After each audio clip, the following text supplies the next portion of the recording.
I think we can make the mistake in life thinking that it is the big goals, the big things, the big moves that are really going to move the needle forward. And we can get obsessed with this idea of a quantum leap. And look, I love a quantum leap. I love when things just kind of just blow up and everything changes and shifts and I feel like I'm on a completely different timeline. Like that is exciting. But so often in my life, if I reflect on all the change and the transformation, most of them didn't come from quantum leaps. I have a theory that the little things are actually the big things. Let's talk about it.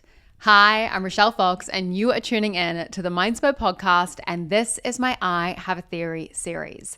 And this episode is especially for anyone that has started the year or the month or the week all guns blazing with all of these things that you wanted to do, with this big goal, with this big mission, with this like massive to-do list, and then has fallen into procrastination, and then has just felt stuck, felt overwhelmed, gone into a state of freeze, and now you're just beating yourself up because you feel like you're not making meaningful progress.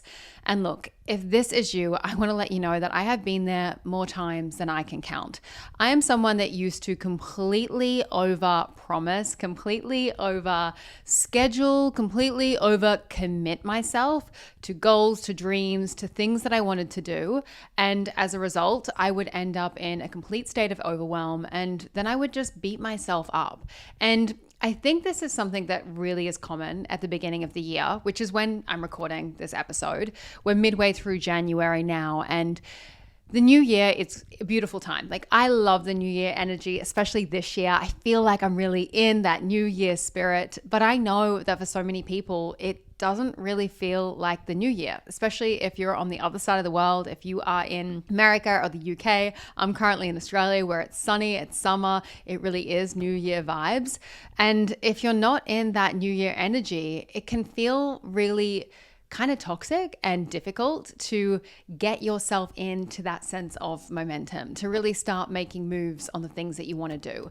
And you can overshoot the mark. And I think this is really common, especially for people that listen to podcasts like this. Like if you listen to a podcast like this, you are someone that is making moves in your life. You are someone that knows that the best is yet to come. You're committed to your vision. You are someone that really wants to improve yourself. And sometimes in that pursuit to improve ourselves, we actually end up sending ourselves backwards. And I have done this, so I want to kind of try and save you a whole lot of time and help you learn from my mistakes. So I think we can make the mistake in life thinking that it is the big goals, the big things, the big moves that are really going to move the needle forward. And we can get obsessed with this idea of a quantum leap. And look, I love a quantum leap. I love when things just kind of just blow up and everything changes and shifts and I feel like I'm on a completely different timeline. Like that is exciting. But so often in my life, if I reflect on all the change and the transformation, most of them didn't come from quantum leaps. They actually came from quiet commitment, quiet dedication, just continually showing up, focusing on the little things. And those little quiet commitments over time, compounding and turning into big shifts. And I love this quote that has been around for years, and I believe it's by Tony Robbins. And it goes a little something like this. People completely underestimate what they can do in 3 years, but then completely overestimate what they can do in a year. I feel like we often look at a year and we feel like, oh my God, I want to get all of this done. I want to do this whole entire vision board. I want everything to change. And I'm not saying that isn't possible, but I think it puts this pressure on this amount of time that we have, and also like the seasons that we have within a year, because a year is going to take you through different seasons. You're going to have a winter, a summer, a spring, and an autumn. And you're not just going to have those with the physical weather, but you're also going to go through those seasons internally. If you're a woman, you go through those seasons every single month with your menstrual cycle. And if you're just a human being having a human experience, like you are going to go through your own version of winter and summer. There are going to be months when you are out there and you feel like everything's aligned. And then There'll be months where things are slower and more reflective. And I think that we have this idea that the whole entire year, at the beginning of the year especially, that the whole entire year needs to be some kind of summer. It needs to be some kind of main character moment for a whole year. And I do believe those years sometimes happen. I think that that is possible, but I don't think it's always the case. I thought, for instance, that 2025 would be my summer year. It was going to be my magnetic summer, my main character moment. I really thought that that was going to be a life-changing, very public-facing, loud career year.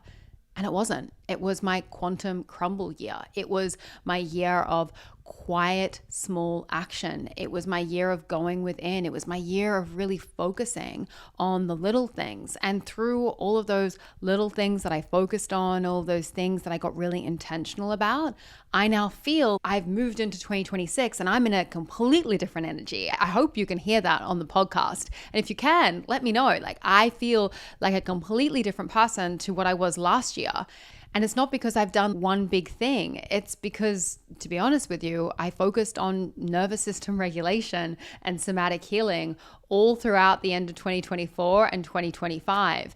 And those little daily commitments to myself, to be very clear with you, it was actually just 15 minutes a day. I did 15 minutes a day of nervous system regulation for 75 days and kind of created my own program, which I called 75 Regulate.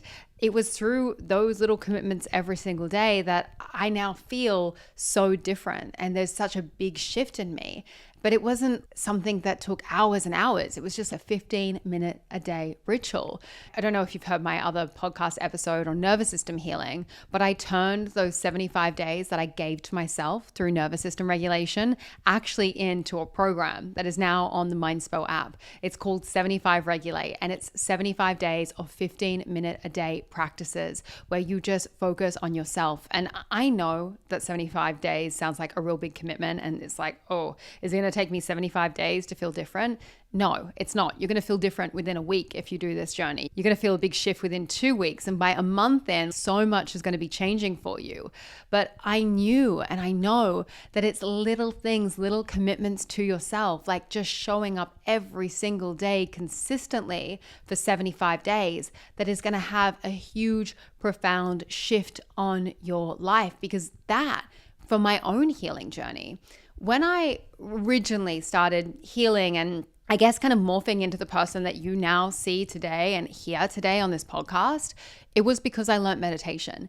It was a 20-minute a day practice. I didn't change anything else in my life. I literally just meditated for 20 minutes a day for months. And it was through that 20-minute a day practice that my whole entire consciousness shifted, how my whole mindset shifted, how everything started to transform. And it's crazy because although I had to be intentional about the 20 minutes a day and I had to keep showing up 20 minutes a day to this meditation practice, there were all these other things from that one little habit that changed as a result, because all of a sudden that little thing turned into a big thing. This is what I want to talk about in today's podcast. It's these little commitments that we make to ourselves, these intentional commitments that start to transform everything else around them. And if you can just get committed to one thing, to one habit, to one change, to one shift, to one practice, one ritual, one energetic intention, that one commitment, if you continue to show up and you're consistent and you sustain it, that can have so much more of an impact than 101 little things that you start and stop and you scatter all over the place. And this is where we get like the goal setting, the change, the transformation, the new year energy so wrong, because we set these giant goals, these huge visions. And look, I'm all for a huge vision. I'm all for a giant goal. But unless you have the nervous system capacity, unless you have the ability to actually execute on what it is that you are setting into motion, you're going to get stuck and you're going to beat yourself up. And then you're going to end up halfway through January or halfway through the year, whenever you're listening to this, being like, oh my God, nothing's moved. I had all these big goals. I had all these big visions, and I haven't been able to be consistent with any of it. I haven't been able to execute. I haven't been able to show up. I did the exercise routine for 10 days and then I just stopped. And it's probably because you set this giant goal for yourself, or you made this commitment that sounded really good on paper, but in reality wasn't where you were currently at because you hadn't even started a small exercise routine, and then you've just fallen off the bandwagon. And when you do this, you end up losing self-trust. And this is something that I want you to understand that is so important about this theory that the little things are the big things. Self-trust is one of the foundations that you need to create within yourself if you want to execute on your dreams and if you want to manifest. And this is one of the things that was holding me back in manifestation for so many years because I did not trust myself. I constantly told myself I'd start this, I'd do this, I'd follow through on this, and then I didn't do it. And what was happening was I was saying something, but then I wasn't following through on my word. Now, we all know what that's like when someone does that to us. We know what it's like when one of our friends say, oh yeah, I'll come on Saturday, and then they flake and they don't come. Or they make plans with you to catch up for coffee and then they cancel last minute. Or, hey, let's call on such and such a day, and then they just don't answer their phone. Like, it drives you nuts. And eventually you program into your head through all of these experiences with that person, your subconscious just files them as someone that you can't trust, that you cannot trust the word of. And when this happens, it causes friction in the relationship. It changes how you feel about that person. Now, I want you to understand that if you are doing that to yourself, if you're telling yourself that you're going to go and do all these things, you're going to execute on these dreams, you're going to show up to all these appointments, you're going to do all these workouts, you're going to do all these commitments, you're going to follow through on all these pages that you're going to read, like whatever commitment you have set yourself to, this big plan that you've made. If you told yourself you're going to do all those things and then you didn't do it, you have just lost trust in the most important relationship in your life, which is your relationship with you.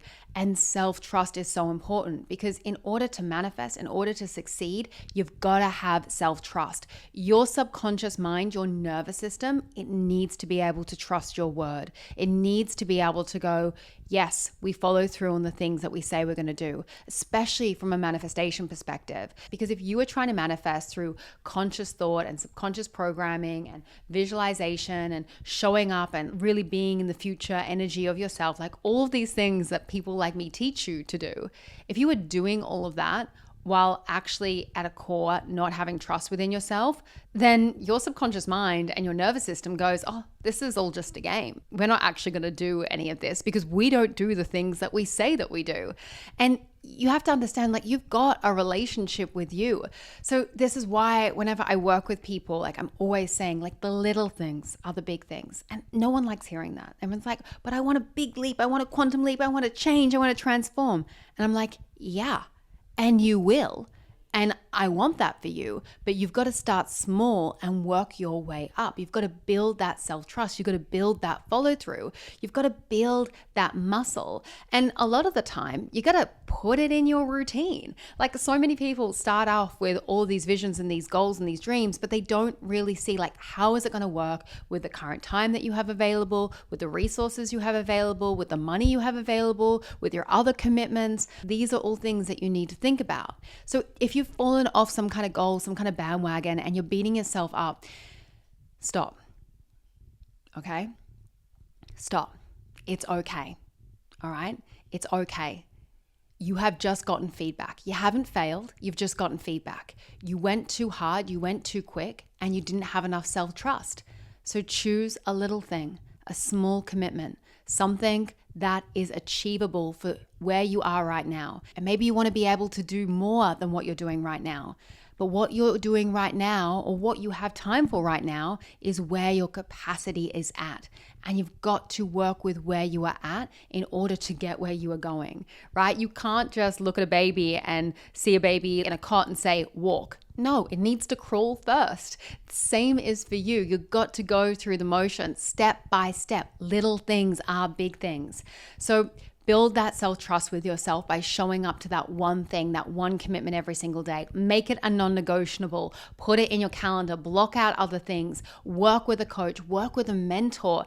And if you're on a meditation, manifestation, or regulation journey, you can sign up to something like Mindspo, my app. I literally created my whole entire app around this idea when I was going in and redesigning everything. Last year, I said, we have to have a section called Journeys. We have to have a section that gives people little actionable things that they can do every single day that build on each other. We actually have a journey in there called the 21-day identity shifting journey.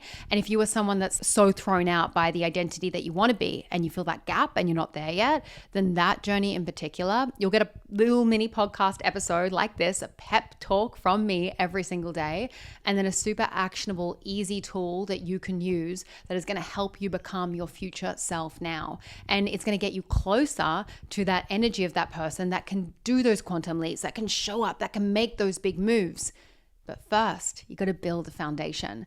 And then, of course, we also have the 75-day regulation journey. And that's just 15 minutes a day of regulation practices, really to create safety and capacity within your nervous system so that you can get momentum and really step into that future version of you from a regulated place. Because I can have the dreams up here, but if I'm not embodying them and putting them in my body and expanding my capacity, then I'm just doing that thing that we were talking about at the beginning of this podcast, which is setting a goal, setting a vision, starting it, and then just falling off and then feeling like shit about myself and then creating like low self-trust and then getting in this loop where you just feel like every year's the same. But that is not what you're doing this year, babe, because you are listening to the Mindspo podcast, and this year is the year that the best is yet to come for you. I truly believe that this is the vibration that we are on, and I really do believe that if you start seeing that the little things are really the big things, and you start making those small, tiny choices, making those small aligned actions, and you just keep showing up as your future elevated self every single day, then you're going to start to see change. You don't have to make big leaps. Sometimes it's just the little things that are going to move the needle forward. Make sure that you're creating that foundational self-trust with yourself. Make sure that you are breaking your goals, your dreams down into actionable, bite-sized things that you can actually follow through with, because if it is just a mental masturbation, if it is just a vision board, but it is not an action plan, it is not going to get you anywhere. And this year, you are going places. And finally, my friend, as I always say, never forget that you create your own reality. So go out there and make some freaking magic. Over and out.